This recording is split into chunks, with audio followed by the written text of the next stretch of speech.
चलिए, मैं आपका अपना टीचर तुलसी गौड़।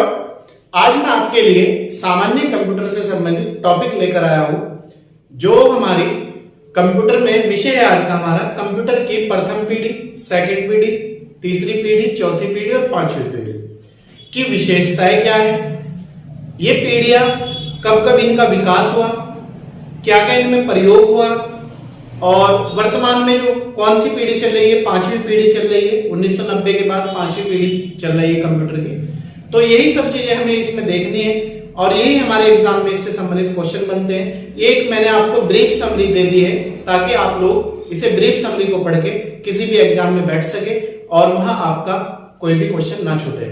तो आइए देखते हैं क्या है।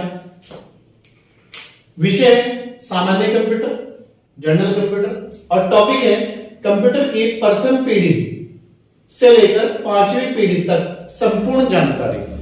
ठीक है, संपूर्ण जानकारी। देखिए क्या है, एक तो हम ये पढ़ेंगे इसमें कंप्यूटर की पीढ़ी, हार्डवेयर, सॉफ्टवेयर कौन सा प्रयोग किया गया था, मेमोरी कार्ड कौन सा प्रयोग हुआ था, और एक गणना समय किसमें गति मापी जाती है।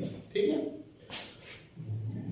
देखिए जो प्रथम पीढ़ी के कंप्यूटर थे वो पहली बार जो शुरू हुए थे 1942 से 1951 के बीच का जो समय था वो प्रथम पीढ़ी के कंप्यूटरों का समय था, 42 से 51, आप याद रखना। ठीक, और क्वेश्चन ये आता है प्रथम पीढ़ी के जो कंप्यूटर थे उनमें किस प्रकार का हार्डवेयर प्रयोग होता था, तो इसमें आपका निर्वात ट्यूब का प्रयोग होता था।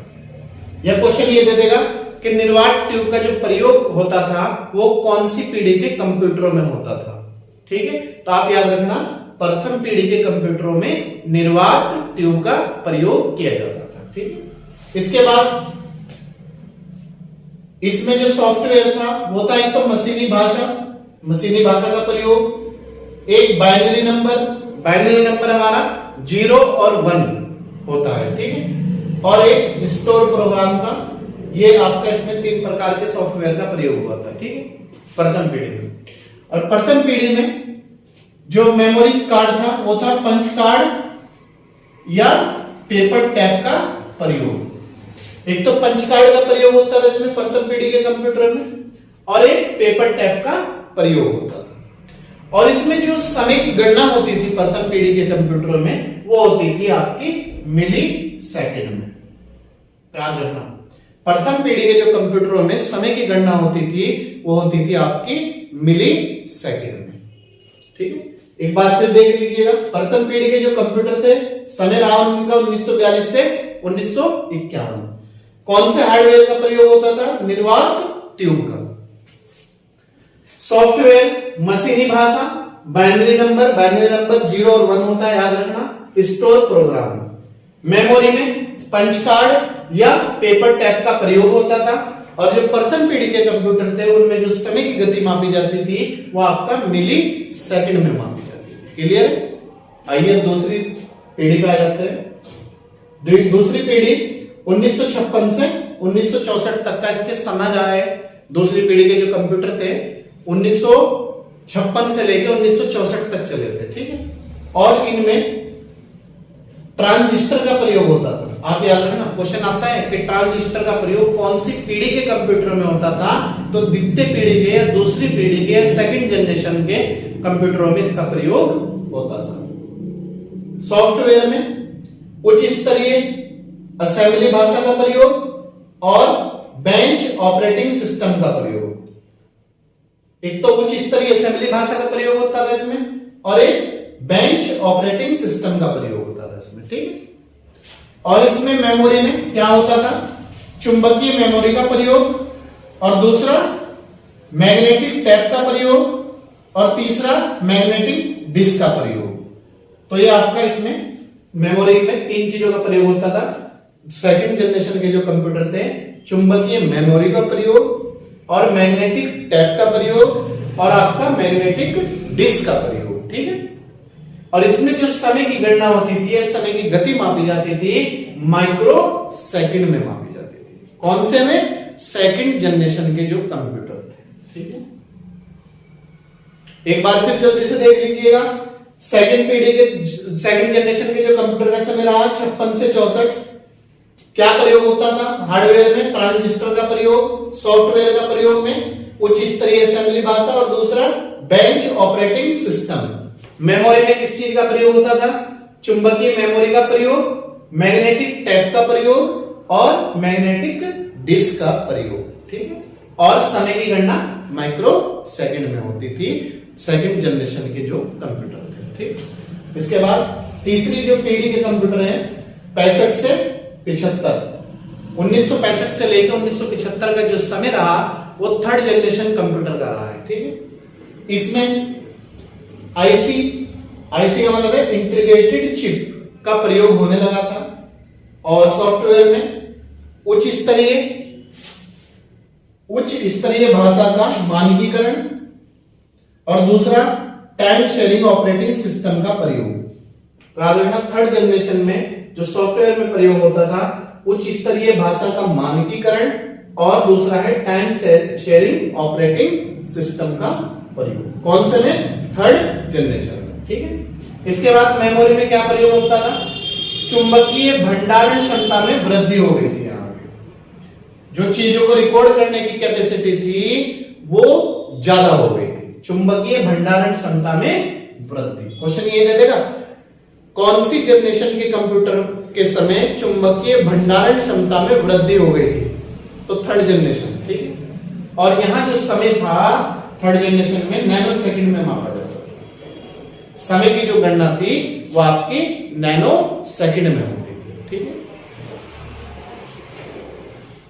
देख लीजिए एक बात तुम जैसी तीसरी पीढ़ी के कंप्यूटर का समय 65 से 75, क्या प्रयोग होता था? आईसी का प्रयोग होने लगा। सॉफ्टवेयर में उच्च स्तरीय मशीनी भाषा का मानकीकरण और टाइम शेयरिंग ऑपरेटिंग सिस्टम का प्रयोग, और मेमोरी में चुंबकीय भंडारण क्षमता में वृद्धि हुई, और समय थर्ड जनरेशन में नैनो सेकंड में मापा जाने लगा। ठीक है, इसके बाद आइए चौथी पीढ़ी का जो कंप्यूटर है उनका समय रहा है 1976 से 1989। यहां क्या प्रयोग होने लगा था? हार्डवेयर में माइक्रो प्रोसेसर का प्रयोग होने लगा था। एक VLSI very large circuit integrated. तीसरा कंप्यूटर नेटवर्क का प्रयोग होने लगा था। चौथा पीसी का मतलब है पर्सनल कंप्यूटर, और इसे हिंदी में माइक्रो कंप्यूटर भी कहते हैं। ठीक है, और सॉफ्टवेयर में क्या प्रयोग होने लगा था? देखिए ग्राफिकल यूजर इंटरफेस GUI, इसकी शॉर्ट फॉर्म है GUI। ये क्वेश्चन में आता है GUI की फुल फॉर्म क्या है? Graphical user interface. और एक यूनिक्स का प्रयोग, सी भाषा का प्रयोग, पीसी के लिए ऑपरेटिंग सिस्टम का प्रयोग। कौन सी जनरेशन के कंप्यूटरों में? फोर्थ जनरेशन के कंप्यूटरों में। ठीक है, और मेमोरी में क्या होता था? सेमीकंडक्टर मेमोरी का प्रयोग होने लगा था फोर्थ जनरेशन के कंप्यूटरों में, और समय पिको सेकंड में मापा जाने लगा था। ठीक है, एक बार जल्दी से देख लीजिए चौथी पीढ़ी के जो कंप्यूटर का समय रहा है कब से कब तक रहा? 1976 से 1989। हार्डवेयर के स्थान पे क्या का प्रयोग होने लगा था? Micro processor, VLSI, computer network, PC को ही माइक्रो कंप्यूटर कहते हैं। ठीक है, ब्रैकेट में कर दिया। और सॉफ्टवेयर में क्या का प्रयोग होने लगा था? ग्राफिकल यूजर इंटरफेस, यूनिक्स, सी भाषा, पीसी के लिए ऑपरेटिंग सिस्टम। मेमोरी में सेमीकंडक्टर मेमोरी का प्रयोग होने लगा था चौथी जनरेशन के कंप्यूटरों में, और गणना जो या समय की गति मापी जाती थी वो पिको सेकंड में मापी जाती थी। अब आइए वर्तमान में जो कंप्यूटर है पांचवी पीढ़ी के कंप्यूटर चल रहे हैं 1990 से जो वर्तमान 2022 तक है, पांचवी पीढ़ी के 5 जनरेशन के कंप्यूटर चल रहे हैं। तो देखिए 5वीं जनरेशन जो है वर्तमान 1990 से वर्तमान तक। हार्डवेयर में नोटबुक का प्रयोग, इंटरनेट का विकास, लैपटॉप, VLSI, माइक्रो प्रोसेसर। याद रखना नोटबुक का प्रयोग 5वीं जनरेशन में हुआ, इंटरनेट का विकास 5th जनरेशन कंप्यूटरों में, लैपटॉप 5th जनरेशन कंप्यूटरों में, VLSI और माइक्रो प्रोसेसर, ये आपका 5वीं जो जनरेशन है, 5वीं पीढ़ी के जो कंप्यूटर है उनमें प्रयोग हुआ। ठीक है, इसके बाद सॉफ्टवेयर में क्या का प्रयोग हुआ?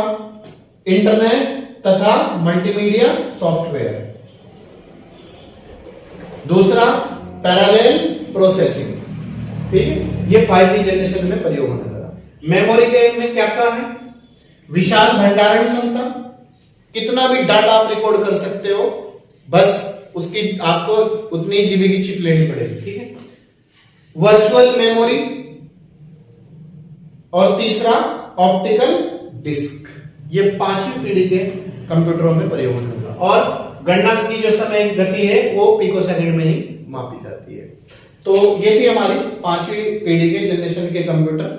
इसके बाद हमारा नेक्स्ट पॉइंट है उपयोग, विशेषताएं, उदाहरण, गुण और दोष। इसमें देखेंगे इसके बाद उपयोग, विशेषताएं, उदाहरण, गुण और दोष। चलिए देखते हैं नेक्स्ट पॉइंट।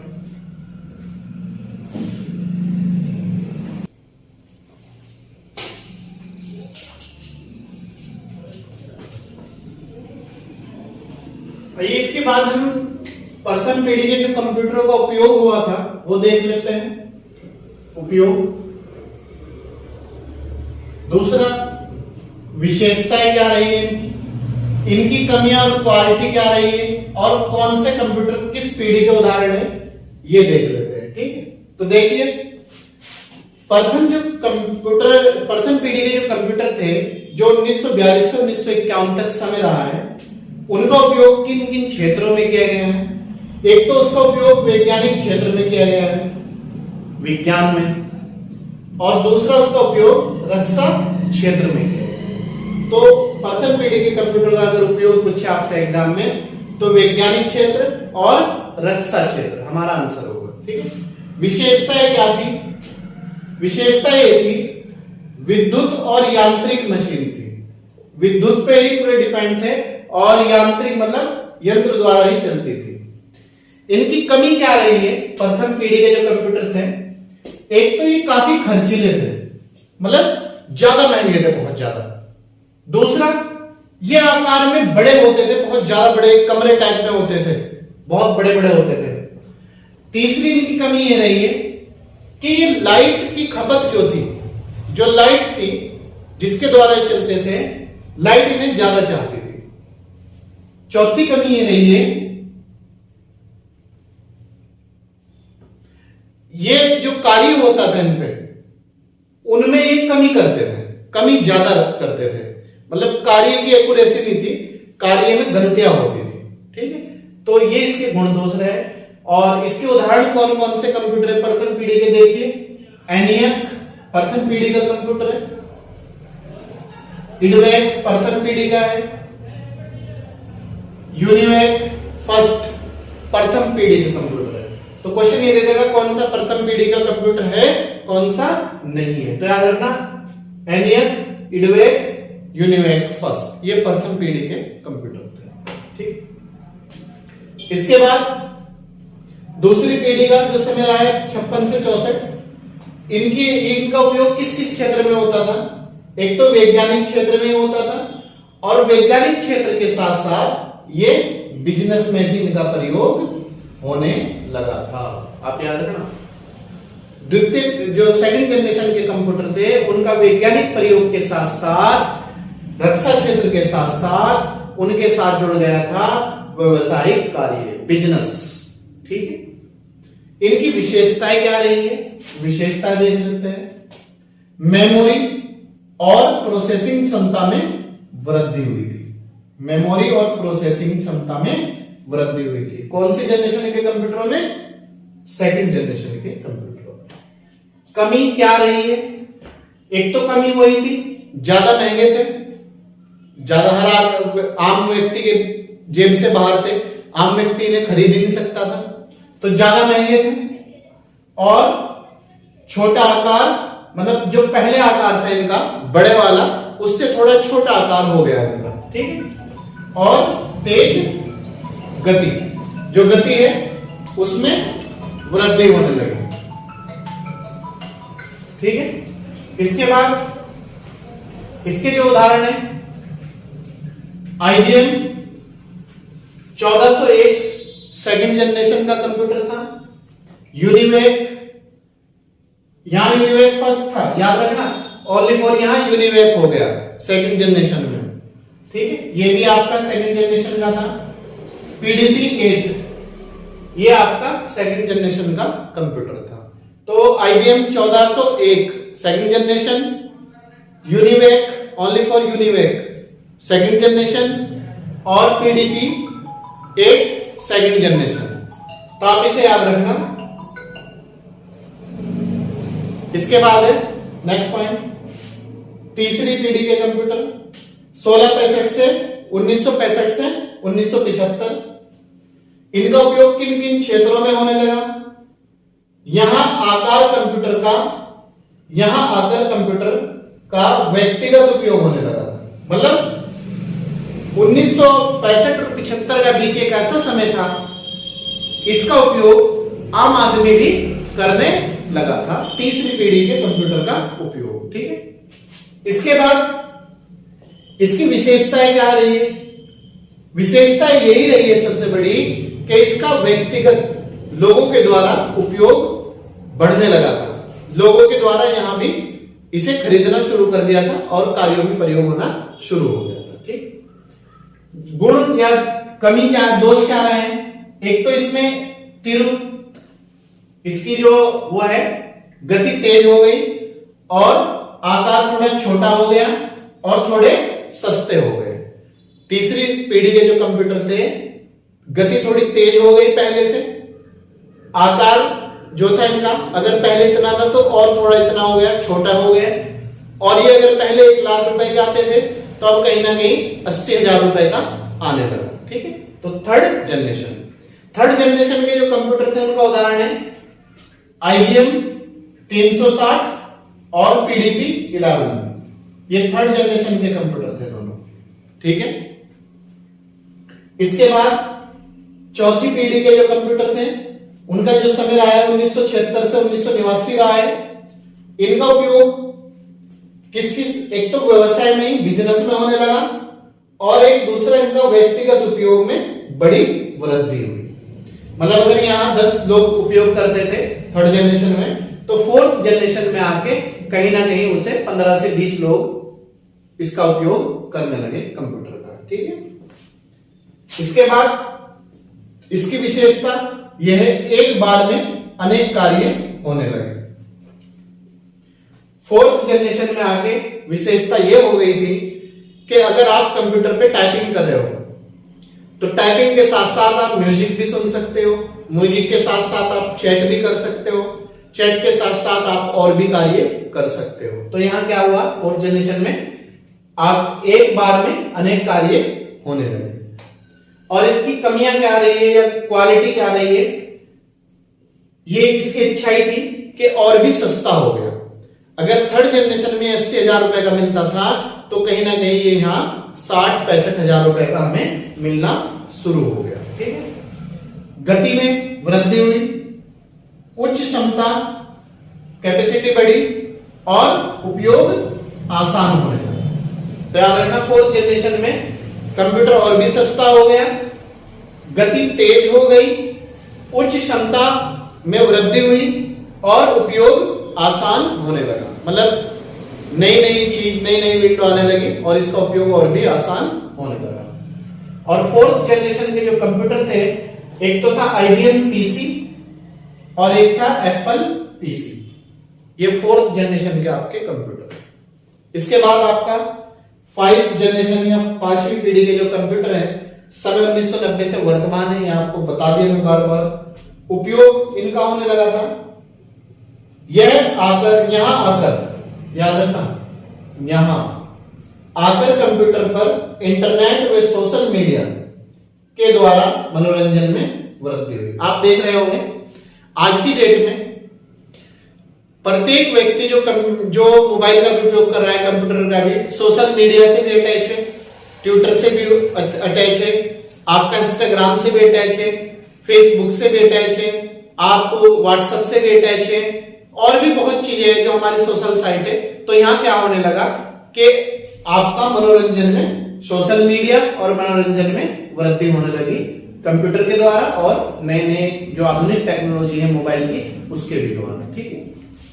इसके बाद विशेषताएं क्या रही है? पांचवी पीढ़ी में प्लग और प्ले का उपयोग होने लगा था। पांचवी पीढ़ी के कंप्यूटर में प्लग और प्ले का उपयोग होने लगा था। गुण या दोष क्या रहे हैं? इसकी एक अच्छाई है सबसे ज्यादा, अति छोटे होने लगे, अति छोटे होने लगे और अति तेज। इन पे जो कार्य की करने की कैपेसिटी है वो तेज होने लगी। ठीक है, तो आप याद रखना पांचवी पीढ़ी के जो कंप्यूटर आप देख रहे होंगे अधिक अक्सर टैब भी आने लगे काफी समय से, और पीसी जो है आप कहीं भी लेके उसका उपयोग कर सकते हो। तो कितना छोटा हो गया, पहले इतना था, फिर इतना हुआ, फिर इतना हुआ, फिर इतना, अब इतना होने लगा, अब बल्कि कंप्यूटर का काम मोबाइल करने लगा। तो कितना छोटा हो गया, बिल्कुल ये उसमें समा गया। ठीक है, और पांचवी पीढ़ी के जो कंप्यूटर है, एक तो है नोटबुक, एक है आईबीएम पीसी और सुपर कंप्यूटर। याद रखना क्वेश्चन आता है सुपर कंप्यूटर कौन सी पीढ़ी का कंप्यूटर है? तो पांचवी पीढ़ी का कंप्यूटर है, पीसी पांचवी पीढ़ी का कंप्यूटर है, आईबीएम पांचवी पीढ़ी का कंप्यूटर है और नोटबुक पांचवी पीढ़ी का कंप्यूटर है। तो ये थी आज की आपको कंप्यूटर की जो बेसिक नॉलेज दी गई, जन्म से लेकर कंप्यूटर के वर्तमान तक मैंने आपको पूरी इंफॉर्मेशन दी है, वर्तमान में कौन सा क्या रहा है सब कुछ। तो अगर यहां से इस चैप्टर से क्वेश्चन उठाएगा तो आप यकीन मानिएगा इससे बाहर आपका कोई भी क्वेश्चन नहीं जा सकता। बाकी इसके अलावा जो भी कंप्यूटर की जनरेशन से क्वेश्चन बन सकते हैं वो भी हम आपको उपलब्ध कराएंगे, और कोई इसके अलावा इंफॉर्मेशन होगी तो वो भी हम आपको उपलब्ध कराएंगे। ठीक है, बस आप ईमानदारी पूर्वक इसे पढ़ें, समझें और लिखें। अगर आप नोट्स बना रहे हो तो आप इसे कंटिन्यूटी के साथ लिख लें।